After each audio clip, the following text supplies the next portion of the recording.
ಎಲ್ಲವನ್ನೂ ಕೇಳಿದ ಶ್ರೀರಾಮನು, ಸುಗ್ರೀವ, ನಿನ್ನ ಮಾತಿನ ಕುಂತದ ಇರಿತವನ್ನು ಸಹಿಸಿಕೊಂಡೂ ನಿನ್ನನ್ನು ಸಮಾಧಾನಪಡಿಸುವುದು ನನ್ನ ಕರ್ತವ್ಯವು. ನೊಂದ ಹೃದಯವು ನೋವು ಅಸಹನೀಯವೇ ಆದರೂ ನಿನ್ನಿಂದ ಈ ಬಿರುನುಡಿಗಳನ್ನು ನಾನು ಕೇಳಬೇಕಾಗಿ ಬಂದುದು ವಿಶೇಷವಲ್ಲ. ಯುದ್ಧದಲ್ಲಿ ಸೋಲಬೇಕಾದ ಸ್ಥಿತಿಗಿಂತಲೂ ನಿನಗೆ ನಿನ್ನ ಪತ್ನಿಯು ಖಂಡಿತವಾಗಿಯೂ ಇನ್ನು ದೊರಕಲಾರಳೆಂಬ ಭಾವನೆಯೇ ನಿನ್ನ ಅಂತರದಲ್ಲಿ ನೆಟ್ಟು ಹೋಗಿ ನೀನು ಹೀಗೆ ಮಾತನಾಡುತ್ತಿರುವೆ. ಹಿಂದೆಯೂ ನೀನು ನಿನ್ನ ಅಣ್ಣನಲ್ಲಿ ಹೋರಾಡಿ ಪೆಟ್ಟು ತಿಂದು ಸೋತಿದ್ದೀಯಂತೆ. ನಾನಿದ್ದು ಹೀಗಾಯಿತು, ನನ್ನ ಮಾತನ್ನು ನಂಬಿಯೂ ಇದೇ ಗತಿಯಾಯಿತು ಎಂದು ಪ್ರಕೃತ ಸೋತಿರುವ ನಿನಗನಿಸುವುದು ಅಸ್ವಾಭಾವಿಕವೇನಲ್ಲ. ಯಥಾರ್ಥತೆಯನ್ನಿಷ್ಟು ಶುದ್ಧ ಹೃದಯದಿಂದ ವಿವೇಚಿಸೋಣ. ನನ್ನ ಮಾತನ್ನು ನೀನು ಪೂರ್ಣವಾಗಿ ನಂಬಿದುದು ನೀನು ಸೂಚಿಸಿದ ಪರೀಕ್ಷೆಯಲ್ಲಿ ನಾನು ಉತ್ತೀರ್ಣನಾದ ಬಳಿಕ. ಅಲ್ಲಿಯವರೆಗೂ ನಿನಗೆ ಸಂಶಯವೇ ಉಳಿದಿದ್ದಿತು. ಅದು ಸ್ವಭಾವ ಸಹಜವೇ ಆದುದು. ಆದರೂ ಈ ನಿನ್ನ ಸಂಶಯವೇ ನಿನಗೆ ಮೊದಲ ಸಲ ಸೋಲನ್ನಿತ್ತಿತ್ತು ಎನ್ನಬಹುದು. ಮೊದಲು ನನ್ನ ಮಾತು ನಿನಗೆ ಧೈರ್ಯವನ್ನು ಕೊಟ್ಟಿತ್ತು.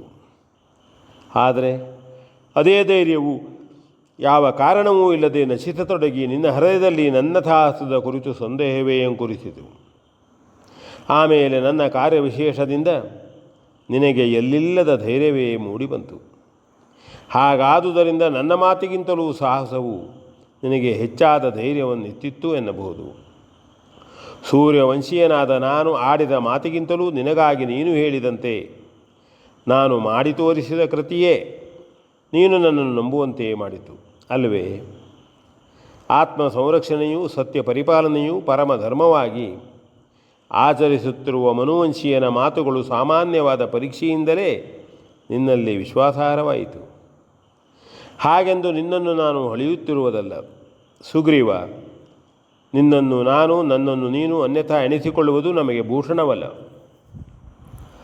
ನಿನ್ನ ಶತ್ರುಮಿತ್ರರು ನನಗೂ, ನನ್ನ ಶತ್ರುಮಿತ್ರರು ನಿನಗೂ ಅದೇ ಕಾರಣದಿಂದ ಶತ್ರುಮಿತ್ರರೆಂದು ಅಗ್ನಿ ಸಾಕ್ಷಿಯಾಗಿ ನಾವು ಒಪ್ಪಂದ ಮಾಡಿಕೊಂಡಿರುವವಲ್ಲವೇ? ನಾನಾಗಲಿ ನೀನಾಗಲಿ ಈ ಸೂರತ್ ಬಂಧನದಿಂದ ಸರ್ವತಾ ಬೇರಾಗಿರಲು ಇನ್ನು ಸಾಧ್ಯವಿದೆಯೇ? ನೀನು ನನ್ನನ್ನು ಮೂದಲಿಸುತ್ತಾ ನುಡಿದಂತೆ ನಿನ್ನ ಅಣ್ಣನನ್ನು ನಾನು ಕೆಡಹಾಕಬಹುದಿತ್ತು. ಆದರೆ ಒಮ್ಮೆಲೆ ನಾನು ಹಾಗೆ ಮಾಡಲಿಲ್ಲ. ಕಾರಣವನ್ನರಿಯದೇ ನೀನು ನನ್ನನ್ನು ಭಂಗಿಸುತ್ತಿರುವೆ. ನಿನ್ನ ಮೈಯು ನೋಯುತ್ತಿರುವಂತೆಯೇ ಅದಕ್ಕೂ ಹೆಚ್ಚು ನನ್ನ ಹೃದಯವು ನೋಯುತ್ತಿದೆ. ಮಿತ್ರ ಜಾತನಾದ ನೀನು ನನ್ನ ಸನ್ಮಿತ್ತನು. ಆದರೆ ವಾಲಿ ಸುಗ್ರೀವರಾದ ನೀವು ಅಣ್ಣ ತಮ್ಮಂದಿರು. ನಮ್ಮೀರ್ವರ ಸ್ನೇಹ ಬಂಧವು ನಮ್ಮ ಸಂಸ್ಕಾರದಿಂದ ಹೊಂದಿ ಬಂದುದು. ನಿಮ್ಮ ಸೋದರತೆಯ ಸಂಬಂಧವು ಜನ್ಮದಿಂದಲೇ ಬೆಳೆದು ಬಂದುದು. ಅಣ್ಣ ತಮ್ಮಂದಿರಲ್ಲಿ ಎಷ್ಟೇ ವೈರವಿದ್ದರೂ ಆ ವೈರದ ಮೂಲವು ಕಿತ್ತು ಎಸೆಯಲ್ಪಟ್ಟಾಗ ಆ ವೈರವು ತಾನಾಗಿ ನಶಿಸಿ ಹೋಗುವುದು ಸ್ವಭಾವ ಸಹಜವು. ಆವರಿಸಿದ್ದ ವೈರವು ದೂರವಾದಾಗ ಅಣ್ಣ ತಮ್ಮಂದಿರೂ ಇಬ್ಬರು ಒಬ್ಬರಿಗಾಗಿ ಮತ್ತೊಬ್ಬರು ಅನ್ಯಥಾ ವರ್ತಿಸಲಾರರು. ಜನ್ಮದಲ್ಲೊಮ್ಮೆಯೇ ಪಡೆಯಬಹುದಾಗಿರುವ ಸೋದರತೆಯನ್ನು ಕಿತ್ತೆಸೆಯುವುದಕ್ಕೆ ಸಾಧ್ಯವಿದೆಯೇ? ಅಣ್ಣ ತಮ್ಮಂದಿರು ಎಲ್ಲಿರಲಿ, ಹೇಗೆ ಇರಲಿ, ಅವರವರು ಅಣ್ಣ ತಮ್ಮಂದಿರೇ ಆಗಿರುತ್ತಾರೆ. ಕಾರಣಾಂತರದಿಂದೆದ್ದ ಕಲಹವು ವಿಷಮತೆಗೇರಿ ಅವರಲ್ಲೊಬ್ಬನು ಅದರಿಂದಲೇ ಮತ್ತಿಲ್ಲವಾದಾಗ ಉಳಿದವನ ಹೃದಯ ಕಾತರತೆಯನ್ನೇ ನಾವು ಗಮನಿಸುವುದು ಅತ್ಯವಶ್ಯಕವು. ವಾಲಿಯ ವಧೆಯಿಂದ ನಿಶ್ಚಯವಾಗಿಯೂ ನೀನು ನೋಯದಿರಲಾರೆ. ನಿನ್ನನ್ನು ವಾಲಿಯು ನಿಗ್ರಹಿಸದೆ ಬಿಟ್ಟಿರುವುದಕ್ಕೂ ಇದೇ ಕಾರಣವಿದ್ದರೂ ಇರಬಹುದು. ವಾಲಿಯು ಸಂತೋಷದಿಂದ ರುಮೆಯನ್ನು ನಿನಗೊಪ್ಪಿಸಿದರೆ ನೀನು ಯಾವುದನ್ನೂ ಲೆಕ್ಕಿಸದೆ ಅವನನ್ನು ಓಲೈಸಬಲ್ಲೆ. ಹಾಗೆ ಮಾಡಬಾರದೆಂದು ನಾನು ಹೇಳುವುದಲ್ಲ.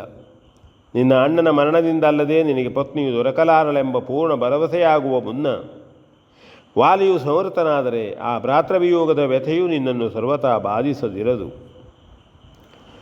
ಅದೇ ಮುಂದೆ ಕಾಲಾಂತರದಲ್ಲಿ ನಮ್ಮ ಸ್ನೇಹದ ಮೇಲೂ ಪರಿಣಾಮವನ್ನು ಬೀರಿದರೂ ಬೀರಬಹುದು. ಅವನ ಸಂಹಾರದಿಂದ ಅಲ್ಲದೆ ನೀನು ರುಮೆಯನ್ನು ಪಡೆಯುವುದು ಶಕ್ಯವಲ್ಲವೆಂದು ನಿನಗೂ ನನಗೂ ಪೂರ್ಣ ಸಮಾಧಾನವಾಗಬೇಕಾದುದು ಅತ್ಯವಶ್ಯಕವು. ಸುಗ್ರೀವ, ನಿಗ್ರಹ ಕಾರ್ಯವು ಅತ್ಯಂತ ಗುರುತರವಾದ ಹೊಣೆಯಿಂದ ಕೂಡಿದೆ. ನಿವೃತ್ತಿಯೇ ಇಲ್ಲದಾಗ ಮಾತ್ರ ದಂಡವನ್ನು ಪ್ರಯೋಗಿಸುವುದು ರಾಜಧರ್ಮವು. ಪಾಪಿಯಾದವನ ನಾಶಕ್ಕೆ ಅವನ ಪಾಪವೇ ಕಾರಣವಾಗಬೇಕಲ್ಲದೆ ಮತ್ಯಾರೂ ಆಗುವುದು ಸರಿಯಲ್ಲ. ಆದುದರಿಂದ ಆ ನಿಮಿತ್ತನು ತನ್ನ ಕಾರ್ಯಾವಸರದಲ್ಲಿ ಹೆಚ್ಚಿನ ದಕ್ಷತೆಯನ್ನು ಉಪಯೋಗಿಸಬೇಕಾದುದು ಧರ್ಮವು. ಧರ್ಮದ್ರೋಹಿಯಾದ ವಾಲಿಗೆ ಶಿಕ್ಷೆಯನ್ನು ವಿಧಿಸುವುದರ ಮೂಲಕ ನೀನು ನ್ಯಾಯವನ್ನು ಪಡೆಯಬೇಕಾದುದೇ ವಿಹಿತವು. ಅಂತೆಯೇ ಶಿಕ್ಷಕನಾದ ನಾನು ಅಪರಾಧಿಯ ವೃತ್ತಚಿತ್ತವನ್ನು ಅಧ್ಯಯನ ಮಾಡಿಕೊಳ್ಳಬೇಕಾದುದು ಅವಶ್ಯಕವು. ಹೊರತು ಮಾತು ಕೊಟ್ಟಿರುವೆನೆಂದು ದುಡುಕಿ ವರ್ತಿಸಿದರೆ ಹೇಗಾಗಬಹುದು? ಅಪರಾಧಿಯಾದ ವಾಲಿಗೆ ತಕ್ಕುದಾದ ಶಿಕ್ಷೆಯು ಆಗಿಯೇ ತೀರಬೇಕೆಂಬುದು ವಾಸ್ತವವಾದರೂ ಅವನ ಅಪರಾಧದ ಪೂರ್ಣ ಪರಿಜ್ಞಾನವು ಅದರ ಮೂಲ ಕಾರಣದ ಅರಿವು ಶಿಕ್ಷಕನಿಗೆ ಆಗಲೇಬೇಕೆಂಬುದು ನ್ಯಾಯವಷ್ಟೇ. ಅಂತೆಯೇ ವಾಲಿ ಸುಗ್ರೀವರಾದ ನೀವು ಕೈಗಲಸೆ ಕಾದುತ್ತಿರುವಾಗ ನಮ್ಮ ಮೂದಲೆಯ ಮಾತುಗಳನ್ನು ನಿಮ್ಮ ಆತ್ಮವಿಶ್ವಾಸದ ಕೆಚ್ಚನ್ನು ಪರಾಮರ್ಶಿಸುತ್ತಾ ಲಕ್ಷ್ಮಣ ಹನುಮಂತರೊಂದಿಗೆ ನಾನು ನಿಮ್ಮ ಹೋರಾಟವನ್ನೇ ಅವಲೋಕಿಸುತ್ತಿದ್ದೆ.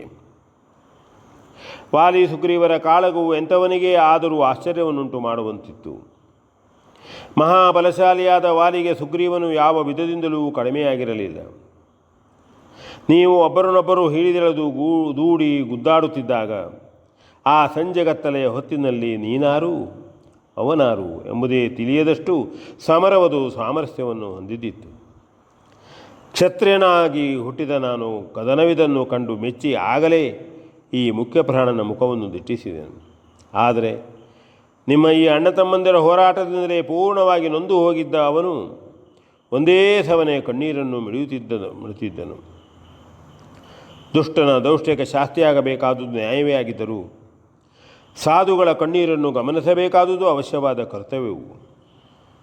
ಬಹುಕಾಲದಿಂದ ನಿಮ್ಮ ಸ್ನೇಹವೈರಗಳನ್ನು ಕೂಲಂಕಷವಾಗಿ ಮನನ ಮಾಡಿಕೊಂಡಿದ್ದ ಮಾರುತಿಯು ನಿನ್ನ ಆತ್ಮೀಯ ಬಂಧುವಾಗಿದ್ದವನು ಅದನ್ನೇ ಎಣಿಸಿ ಅನುಕಂಪದಿಂದ ಮರುಗುತ್ತಿದ್ದನು. V N Bhagwat ಬರೆದ್ಬಿಡಿ.